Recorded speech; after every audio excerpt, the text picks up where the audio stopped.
Luna, over here for a sec. As I was walking down the apartment hallway, yawning after a long day at work, I suddenly felt a hand reaching out from the neighboring apartment's entrance, grabbing my arm. What?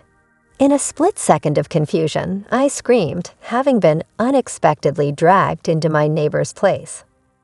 "What on earth are you doing?" "I'm going to call the cops," I shouted. My neighbor, Mr. Johnson, blurted out, "Sorry, but I had no other choice." Growing increasingly suspicious, I shook off the grip from my arm and glared at Mr. Johnson. "You're up to something with me, aren't you?" Seeing me in a panic, Johnson said, "Please calm down." I thought, how can I stay calm in this situation? But the words that came out of his mouth next sent a chill down my spine. Actually, my name is Luna. I'm currently 24 years old and work at a well-known trading company, one that any American would recognize. My job is incredibly demanding, but every day I relish the joy of earning my own money. Living alone in a city apartment, I've always yearned for the freedom to make decisions on my own terms. This is because, ever since I can remember, I never received an allowance. Raised by a single mother, she struggled to provide for me, so it seemed understandable that there wasn't extra money for an allowance. However, my mom worked nights and was quite popular at her job, so she must have had a reasonable income. Yet she never gave me a cent for an allowance because, as society would label, she was a toxic parent. I started living alone to escape her control. I'm going to share the story of what happened between my mom and me in the order it occurred. The town where I was born and raised is located outside the burbs of New York City, so remote that it feels presumptuous to claim I'm from New York, although it's now a popular community near the station. My childhood home was far from the nearest station, to the extent that life would be difficult without a car or bus. I lived under the constant watch of my mother in this town, neither urban nor rural. My mom had me at 18 and was abandoned by my dad, so she raised me single-handedly. I should be grateful for her raising me alone, but my resentment towards the numerous restrictions she imposed on me far outweighed any desire to thank her. As a kid, I never questioned it, but by elementary school, I started to feel something was off. "Mom, Mindy gets an allowance of $20 every month. I want an allowance too. There's a comic book I want to buy." That was the first time I ever asked my mom for something. My mom visibly frowned at my words, then quickly furrowed her brows in a show of sympathy. The next moment, having money might get you into trouble with bad people. Besides, I'll buy you anything you want. No need for an allowance. She patted my head as if to say, "I'm doing this for your own good." I wasn't convinced, but hearing her say, "I'll buy you anything you want," made me think, well, if that's the case, I guess it's okay, and I resigned myself to it. But her words were empty promises. No matter how much I pleaded for the latest games everyone was playing or the trendy comics, she never bought me a single thing I wanted. Birthdays and Christmases were filled with educational books, leaving me disappointed. Yet I couldn't dare to ask her repeatedly due to her intense pressure. She never hit me but controlled me mentally with "I'm worried about you." Even in elementary school, I realized my mom was different from my friends' parents. I spent every day desperately thinking of ways to somehow escape from my parents' control. Her control didn't lessen as I moved through middle and high school. It got even worse. Not only did she not give me an allowance, but I also had to report and get permission to hang out with friends or go on dates. Once, after sneaking out at night to meet my boyfriend, I was met the next morning by my mother's furious face declaring, "You're going without meals for the next 3 days." Without an allowance, I couldn't even buy food outside.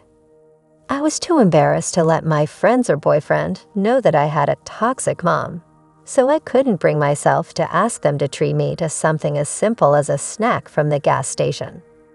After 3 days of hunger, my boyfriend, understandably worried, came to me and asked, "Are you okay?" I couldn't hold back my tears at his kind words and finally opened up to him about my mother. I still can't forget the look of shock on his face when he heard about her. At the time, my boyfriend sympathized with me, saying, "That's tough." But then he started obviously avoiding me afterward. No matter how much I tried to reach out, without even a smartphone, I couldn't contact my boyfriend. 2 weeks after we stopped seeing each other, I overheard him talking to his friends in the school hallway, saying, "Her mom seems like a real piece of work. I don't want to deal with that. She's not bad, but she's just too desperate. It's kind of scary." Hearing him talk about me, I realized he felt bothered by the fact that my mom was toxic, not wanting to protect me, but instead feeling alienated. I was overwhelmed with frustration and tears. Right there, I quietly slipped away to a corner of the hallway, unnoticed by him. It was over with him. Still having feelings for him, I was forced to abruptly end my love for him in such a manner. Filled with anger towards my mom, I lashed out at her when I got home. "Why do you have to control me like this? Because of you, my boyfriend left me. It wasn't just my boyfriend. My friends too realized how abnormal my mom was and wanted to keep their distance from me." I felt I had to vent this frustration at my mom, or I couldn't keep myself together. But to my dismay, my mom looked pleased when she learned that my relationship with my boyfriend had ended. "Well, that's good. It's actually lucky that Luna's boyfriend left her. It's a waste of time to spend it on some unknown guy. You have infinite possibilities ahead of you." Hearing her response in such a self-indulgent tone, I felt a deep despair. This parent could never understand my feelings. Not just my feelings, but even common sense didn't apply to her. She had her own unshakable sense of righteousness and despised anything that threatened it. And controlling my life according to her wishes was my mother's reason for living. Unable to contain myself and feeling dizzy, I rushed up to my room on the second floor. Once I closed the door, I lay on my bed and cried. "Luna, what's wrong? Aren't you eating dinner?" My mother's seemingly concerned voice weighed heavier on my chest than any punishment. "I don't need it. If only this room had a lock, I would close it right now. But my mother, who finds joy in controlling me, would never allow me a room with a lock, leaving me feeling utterly dejected as I cried, stifling my sobs. After graduating high school, I vowed to live alone once I became a college student. I channeled my frustration into determination, studying for exams as if it was my revenge. Since then, I studied desperately and secretly started a part-time job behind my mother's back. I realized I needed to earn money to live alone when I became a college student. I needed my guardian's consent for the job, but I managed to fake the signature and got away with it. I worked diligently in my studies to obtain scholarships. I focused solely on part-time work and studying and somehow managed to slip into the acceptance range of a public university in New York, which was my goal. When I finally decided to inform my mother about my mock exam results and university choice, she smiled sweetly and said, "You've worked hard on your study. That's great. With these grades, you can easily get into University." University she referred to as a public university in the neighboring town. If I ended up attending that university, there was no chance I'd be allowed to live on my own. University was just a 20-minute commute from home. Despite my choice of a university within New York, my mother had been recommending a completely different university in a neighboring town. This left me feeling a bit dizzy. She was still trying to control me, even as I was about to become a college student. I hated that idea. "No, I'm not going to University. I want to go to our university." When I told her that, my mother distorted her face and said in a stern tone, "What are you talking about? Our university isn't right for you. Besides, what if you don't get in? I won't allow anything but M University. She answered, seemingly trying to suppress me with her firm words. Frustrated and unable to hold back my tears, I turned. Turning my back on my mother, I ran up to my room on the second floor. In the end, even as a college student, I couldn't escape my mother's control. All my efforts felt in vain. Balancing study for exams and part-time work was incredibly tough. Despite sacrificing sleep and working tirelessly to achieve good grades, it all seemed unnecessary now. I could probably get into University without any further study. I was so frustrated that I couldn't sleep well that night. I ended up taking the entrance exam for M University and, as expected, got in. I spent the rest of my high school days like a zombie, and before I knew it, I was a college student. Congratulations on your admission. Here, this is your celebration gift. As I prepared to go to college with a vacant look, my mother handed me a smartphone. Really? Is this for me? Of course, I've been saving money for this day. Now you can use it to your heart's content. I couldn't believe my mother, who had never given me freedom before, was now presenting me with a smartphone. My mother had never tried to give me freedom before, but maybe she had finally decided to stop controlling me. Either way, the smartphone in my hand felt like wings of freedom, taking me far away. With the smartphone, I was like a fish in water, thoroughly enjoying my college life. I made new friends and was delighted to be able to communicate normally with them. While enjoying college life, I also seriously thought about my future. Instead of joining clubs or sports teams, I engaged in student organizations and volunteer activities. As a result of applying what I learned in my job hunting, I secured a position at the most famous trading company in the States. This company, of course, is located in New York, so I finally got to live on my own as a working adult. My mother smiled again and congratulated me on my job, presenting me with a wallet worth $2,000 as a gift. Over the past few years, her control over me had loosened considerably. I genuinely thanked her, saying, "Thank you for everything." Truthfully, there had been many times she made me feel resentful, and I couldn't feel grateful. But I thought since I'd be living apart from her, I might as well express my gratitude. In the end, it's nothing. Just take care and do your best. I didn't question why she was so willing to let me go, considering her recent change in attitude, but I should have been more suspicious. At that time, it should have been clear that my mother wouldn't let me go so easily. I ended up living alone in a town near the center of New York City. The rent was quite high, but thanks to my company's housing allowance, my personal expense was only about $600 a month. It wasn't a large apartment building, and I would remember the faces of the residents as we passed by each other. I lived in a corner room on the third floor, and next door lived a man named Johnson. We only exchanged greetings. When we happened to pass by each other, he looked to be about 5 years older than me, with a slender build and a kind appearance. In New York, neighborly interactions are usually indifferent, so beyond a simple hello, I never really talked with Johnson. But I was relieved because he didn't seem like a strange person. I didn't tell my mother about my apartment. If I did, I wouldn't know when she might show up unannounced. So I just told her I'll be back soon, and kept my address a secret. She seemed a bit down, but quickly accepted it, saying, "Well, that's fine." My mother frequently called or texted me, often while I was focused on my computer at work. I would receive calls from my mother. "I'm working right now. Please don't call." "Oh, really? A short call should be fine, right?" "No, it's not okay."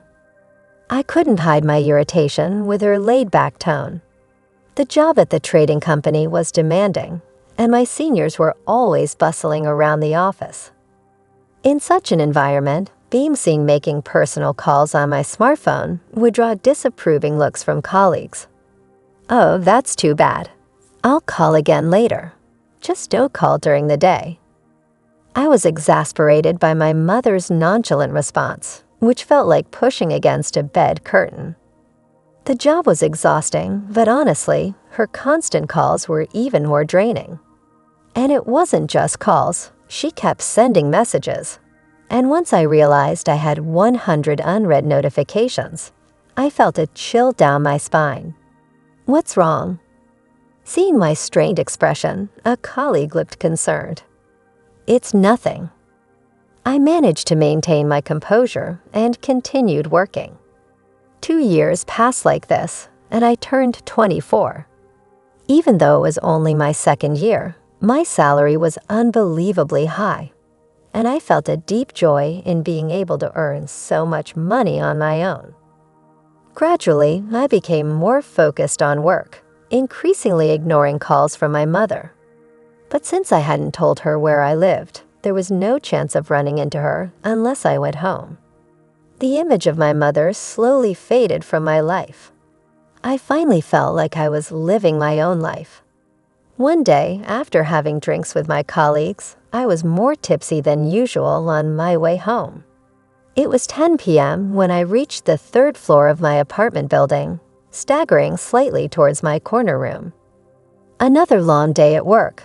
I mumbled to myself while yawning when suddenly I felt someone's presence. "Luna, over here for a sec." Just as I heard a man's voice, I was grabbed by the arm from the entrance of the next-door apartment. "What?" In a moment of confusion, I screamed and was dragged into my neighbor's place. "What on earth are you doing? I'm going to call the cops." As I shouted, my neighbor, Mr. Johnson, said, "Sorry, but I had no other choice." Growing increasingly suspicious, I shook off the grip from my arm and glared at Johnson.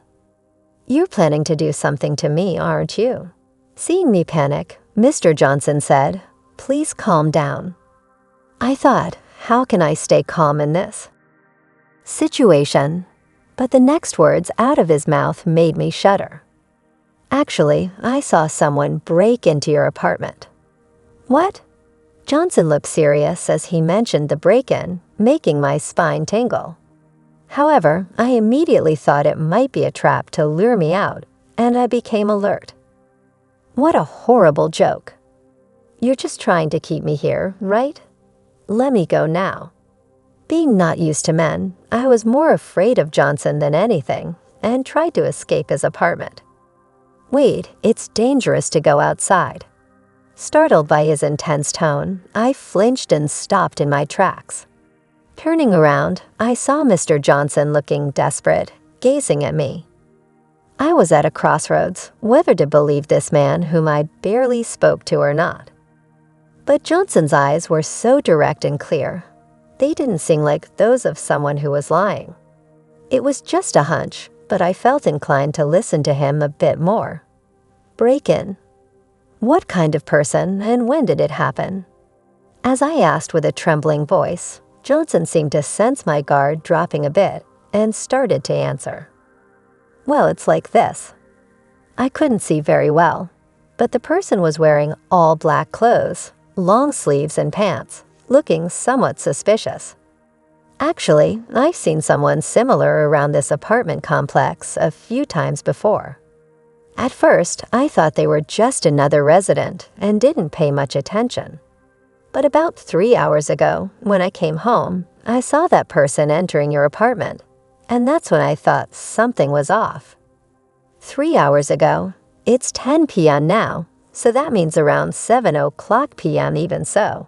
Wearing all black clothes in July isn't that hot, right?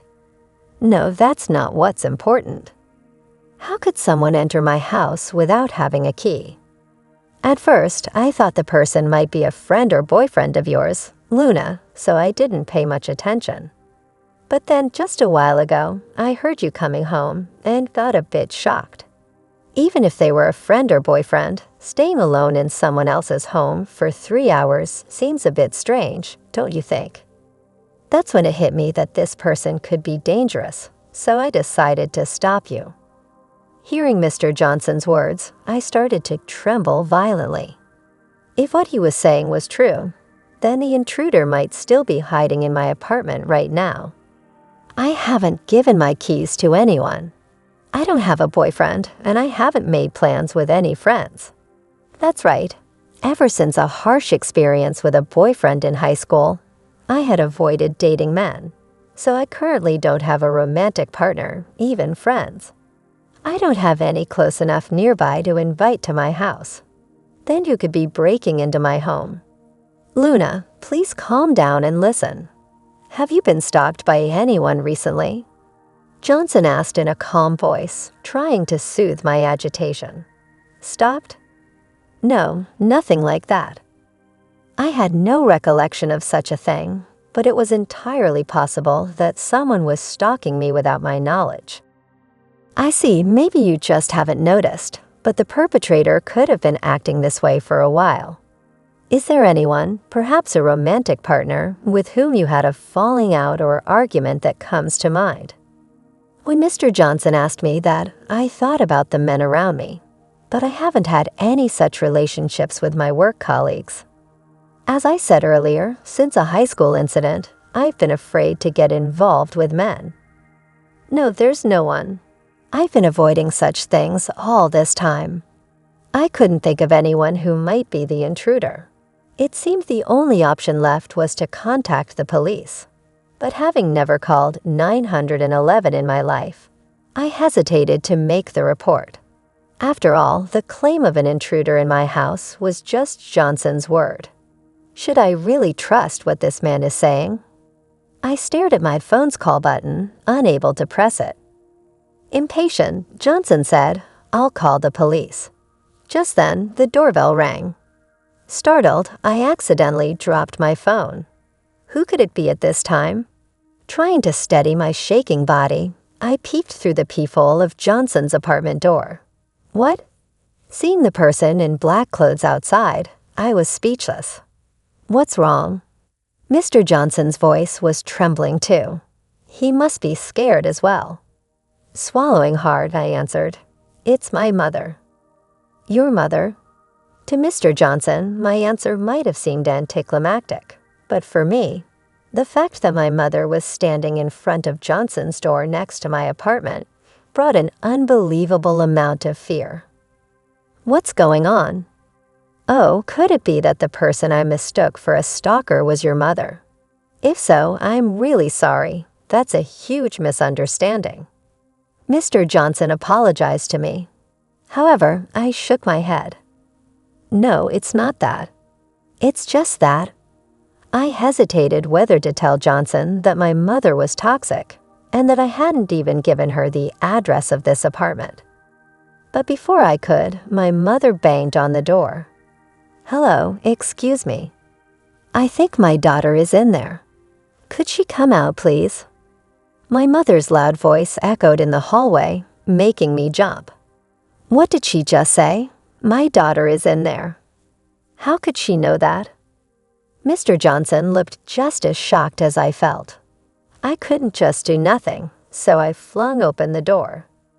"Oh, Luna, finally found you. I've been trying to contact you, but you've been ignoring me. I just wanted to see you so badly. I came here. Aren't you coming home yet?" Seeing my mother standing there, as if it were the most natural thing, I felt nauseous. "Mom, how did you know where I live? And how did you know I was here?" I had so many questions. Dressed all in black, just like Johnson described, like a stalker. And how did she know where my house and whereabouts were? Why was she sneaking around behind my back? Well, that's easy. I put GPS trackers in that smartphone and wallet. What? I was shocked by my mother's revelation. GPS. The smartphone and wallet were gifts from my mother for special occasions.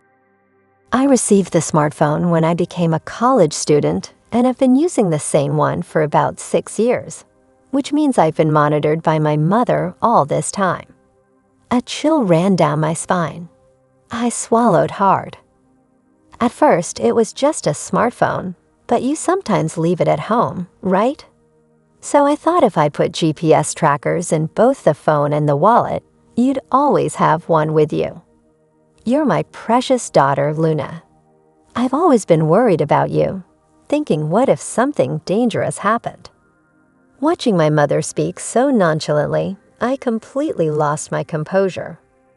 I thought that becoming a working adult meant I had finally gained true freedom, finally earning my own money, doing what I wanted when I wanted.